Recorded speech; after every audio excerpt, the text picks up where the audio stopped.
Saat ini kita berada di suatu lokasi yang kita sebut sebagai Bukit Kaliwadas.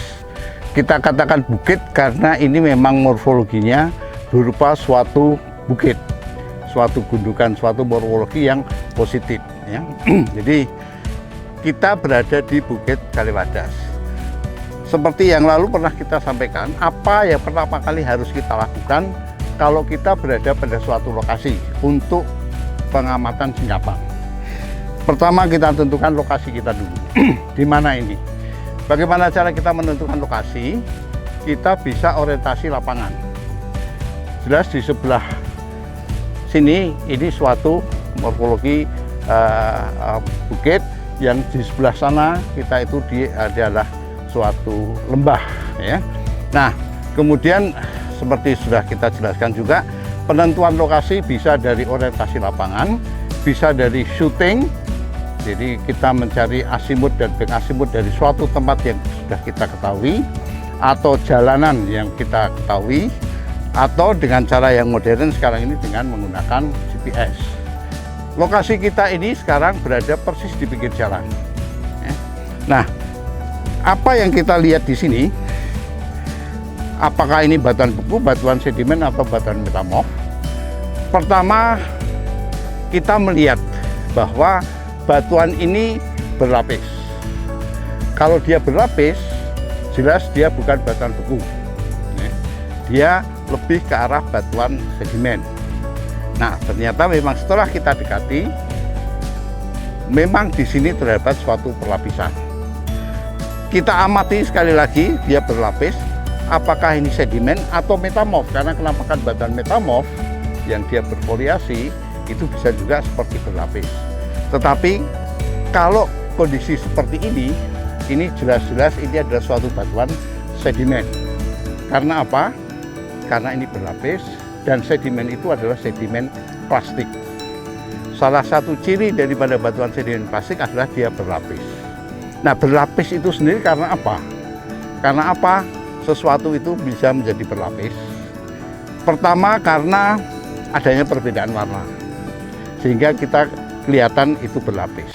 Yang kedua, karena perbedaan ukuran butir, itu jadi kelihatan juga dia berlapis. Ketiga, perbedaan dari komposisi mineral bisa mengakibatkan dia mempunyai kenampakan berlapis juga. Nah, sekarang yang di sini apa ini? Ya. Nah, di sini kita lihat bahwa ini jelas ini suatu batuan sedimen, dan batuan sedimen ini dia mempunyai kemiringan. Ini berlapis dan berlapisnya miring. Nah, kenapaan yang kita lihat di sini, ini ada batuan yang menonjol, ya. Ada batuan yang tidak menonjol. Kalau kita pukul, memang ini kekerasannya agak berbeda. Karena beda kekerasan, maka dia mempunyai kenampakan seperti ini. Batuan yang lebih resisten, dia mempunyai kenampakan lebih menonjol dibandingkan dengan batuan yang tidak resisten. Ya. Nah, terus kemudian kalau kita lihat secara lebih detail lagi, kita bisa ambil sampelnya, ya. Kemudian kita lihat ini batuan-batuan yang menonjol itu ternyata berukuran pasir. Batuan yang menonjol berukuran pasir. Anda tahu pasir itu ukurannya berapa? Dari 2 mm sampai ke 16 mm ya. Kemudian batuan-batuan yang tipis ini, dan ini jauh lebih lunak ya, ini ternyata terdiri atas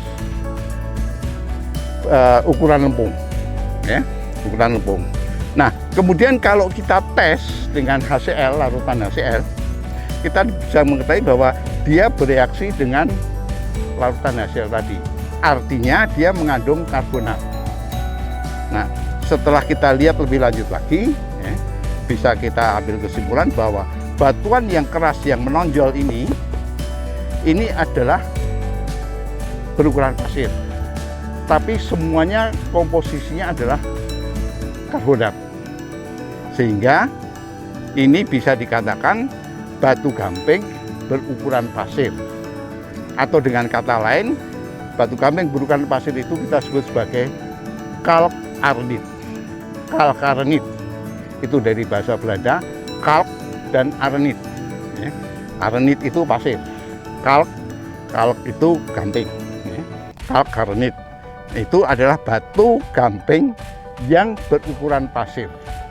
Nah, kemudian yang lunak ini sebetulnya batu gamping juga, tapi dia dominannya bukan pasir, tapi material yang berukuran lempung. Ya. Jadi batu gamping berukuran lempung. Itu kalau dalam istilah lain disebut sebagai kalsilutit. Ya. Kalsilutit. Lutit itu ukuran lempung. Kalknya itu sama. Ya. Jadi kenapa dia bisa berselang-seling? Nah, itu karena memang ukuran butirnya berbeda antara pengendapan batu gamping berukuran pasir, kemudian berhenti diendapkan, kemudian batu lempung yang berukuran pasir, batu gamping yang berukuran pasir yang kita sebut sebagai kalsilutit tadi. Ya. Nah, kalau kita lihat dari hukum dasar geologi yang mengatakan bahwa suatu lapisan itu pada awalnya diendapkan semuanya horizontal. Tetapi di sini kita melihat ya, kondisinya adalah seperti ini. Artinya apa? Kita bisa menarik kesimpulan bahwa daerah ini sudah mengalami proses tektonik. Buktinya apa? Yang harusnya dia itu mendatar, sekarang ini sudah menjadi miring. Artinya lapisan ini sudah mempunyai kemiringan. Yang memiringkan siapa? Yang memiringkan itu adalah dari tenaga endogen. Entah dia terangkat, entah dia itu terjadi suatu tekanan sehingga dia miring. Ya. Nah, kemudian apa akibat lain dari tektonik tadi? Ya. Kita bisa lihat, ya, selain batu ini dimiringkan, kita melihat kesannya kemiringannya adalah ke sana. Ya. Tapi kita juga melihat adanya pecahan-pecahan ini. Ya. Jadi pecahan-pecahan secara vertikal. Mengapa dia ada pecahan vertikal? Itu karena pada waktu dia itu dulu horizontal, ya, horizontal, kemudian dia terangkat, ini menjadi miring, dan miring ini karena dia melengkung, maka dia akan pecah-pecah. Nah, pecah-pecahnya inilah yang kita lihat sekarang akibat dari pelengkungan itu tadi. Nah, kemudian kalau kita lihat dari ukuran butir dan komposisinya, ini bisa kita katakan bahwa batuan ini merupakan batuan selang-seling antara batu gamping berukuran pasir yang kita sebut kalkarnit tadi dengan batu gamping berukuran lempung yang kita sebut sebagai kalsilutit tadi. Ya. Nah, dari komposisi batuan tadi dan dari ukuran butir, maka kita bisa menginterpretasikan bahwa lingkungan pengendapan di mana batuan ini terbentuk itu adalah lingkungan pengendapan laut, ya, karena dia ada karbonatnya, dan dangkal. Karena apa? Karena banyak yang berukuran pasir. Kalau berukuran lebih halus lagi, teorinya adalah kalau dia tertransport makin jauh, maka butiran-butiran tadi akan semakin halus. Ya, butiran tadi semakin halus dan mengakibatkan dia komposisinya menjadi butirannya menjadi semakin kecil. Nah, kalau kita mau mendeskripsi batuan yang ada di sini, itu kita harus hati-hati bahwa ini paling tidak ada dua jenis batuan. Satu yang kalkarnit tadi, batu gamping berukuran pasir, dan satu lagi kalsilutit, batu gamping berukuran lempung. Nah, itu dua-duanya harus kita deskripsi. Deskripsi ini meliputi bagaimana strukturnya. Struktur jelas di sini kelihatan bahwa strukturnya semuanya berlapis. Ya. Nah, kemudian bagaimana teksturnya? Tekstur kita melihat, ya, Pertama, apakah ini klasik atau non klasik? Kalau ini termasuk batuan sedimen klasik, itu berarti ada unsur-unsur transportasi, ya. Jadi batuan terlapukkan, kemudian dia akan tererosi, tadi akan tertransport, ya. Tertransport dengan suatu media bisa air, angin, ya. Tapi ini lebih cenderung ke medianya air.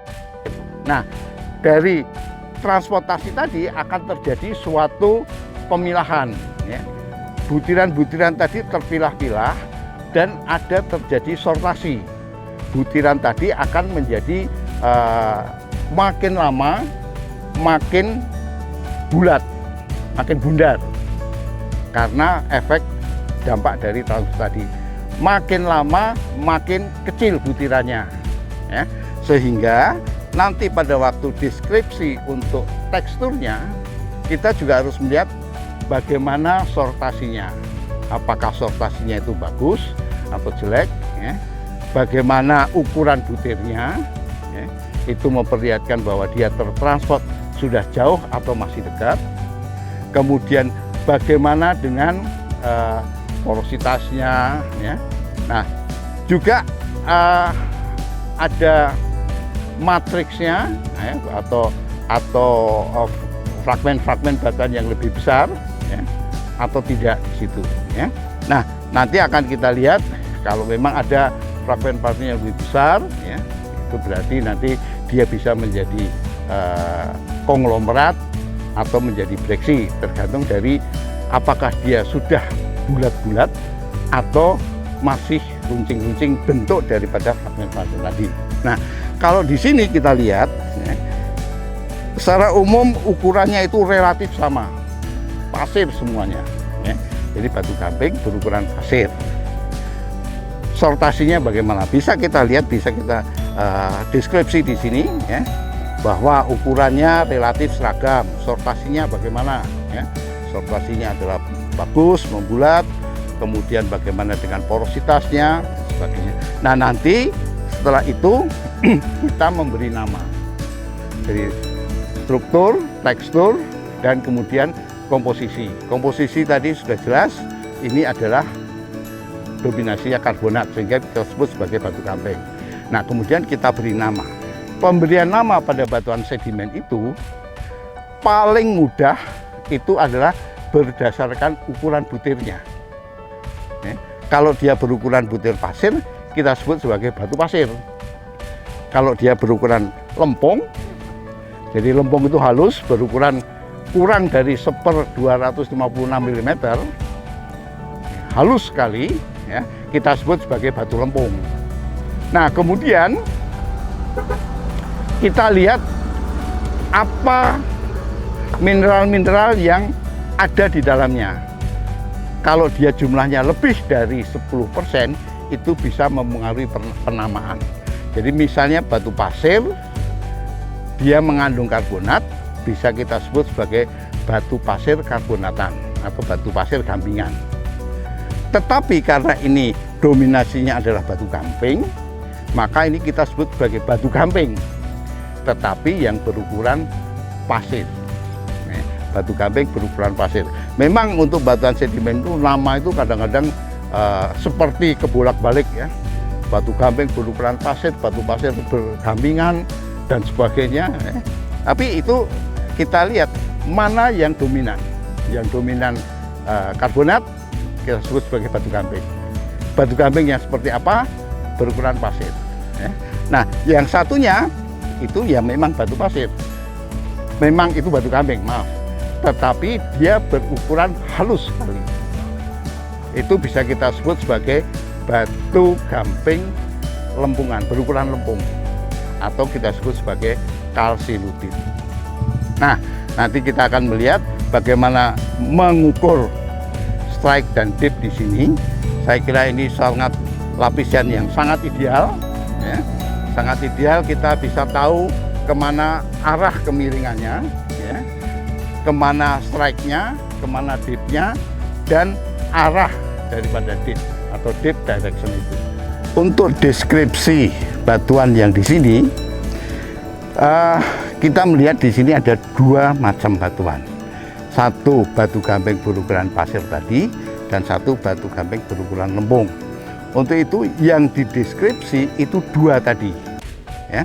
Pertama, batu gamping yang berukuran pasir atau kalkarnit tadi. Kita lihat sebelum kita mengukur berapa strike depth-nya, kita lihat berapa tebalnya dia rata-rata. Ya. Berapa ketebalannya, kondisinya bagaimana, dan sebagainya. Dan kemudian kita lihat berapa strike-nya. Nah, ini strike-nya baru diukur. Ya. Oke.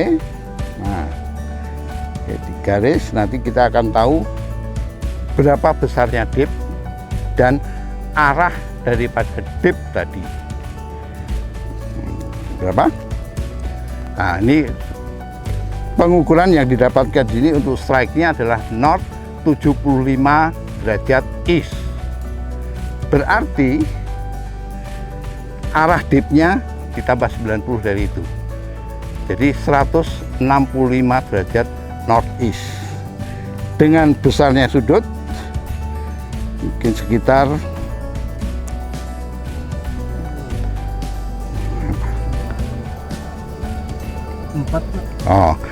besarnya sudut sekitar 5 derajat ya.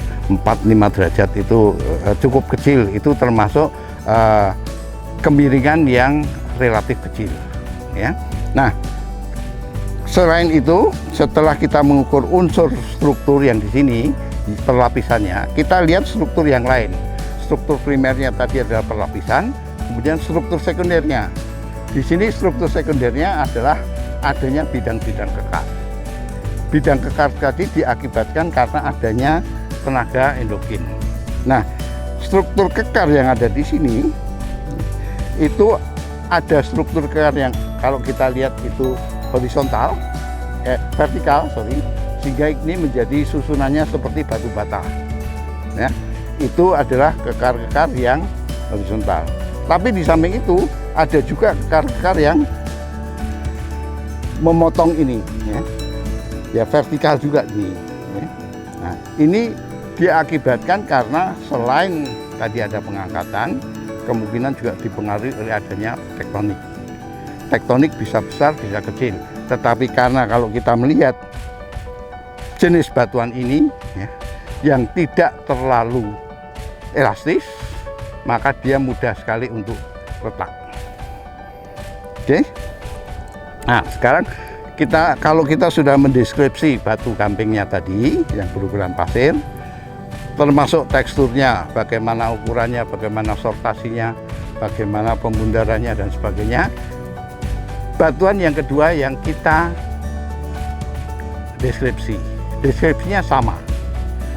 Berapa ketebalannya, berapa strike depth-nya, dan seterusnya. Ya. Nah, kemudian kalau dari komposisi tadi sudah jelas bahwa ini dominasinya adalah dari batu gamping, sehingga kita sebut sebagai batu gamping. Hanya yang membedakan satu berukuran pasir dan satu berukuran lempung.